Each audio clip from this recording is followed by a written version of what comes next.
We're social creatures. You've heard that your whole life. So explain this. Why does being around people sometimes feel like losing yourself?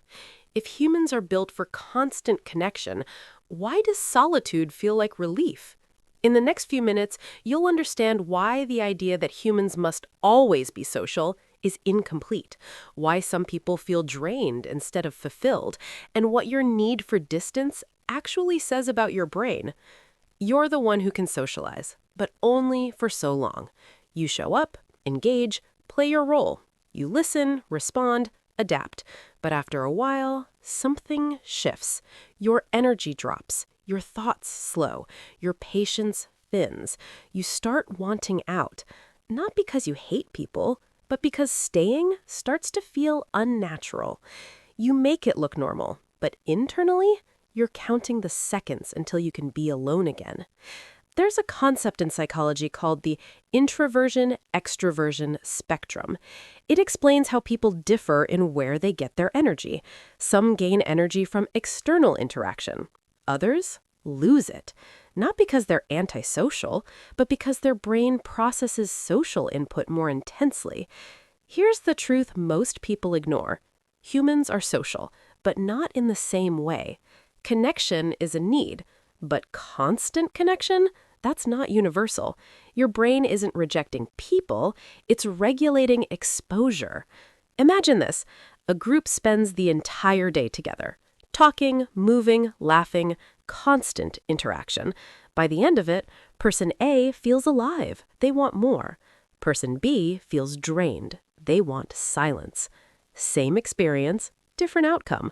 Now here's where it gets distorted. Person A says, "That was amazing, let's do it again." Person B says, "I need a break." And suddenly, person B is seen as distant, uninterested, maybe even rude, not because they are, but because their recovery looks like rejection to others. Here's what's really happening behind the myth. Step 1, social exposure. You enter interaction.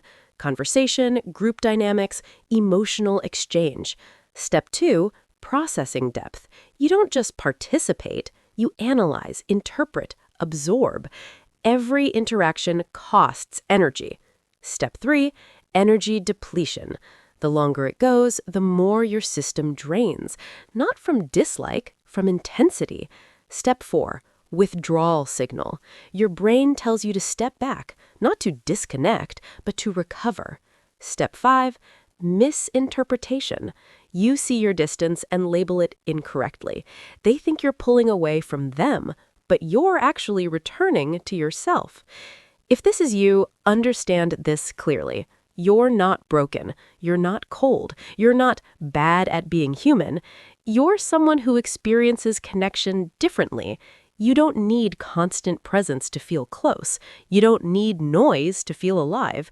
You value depth over frequency, meaning over volume. You're not less social, you're selectively social, and that distinction matters.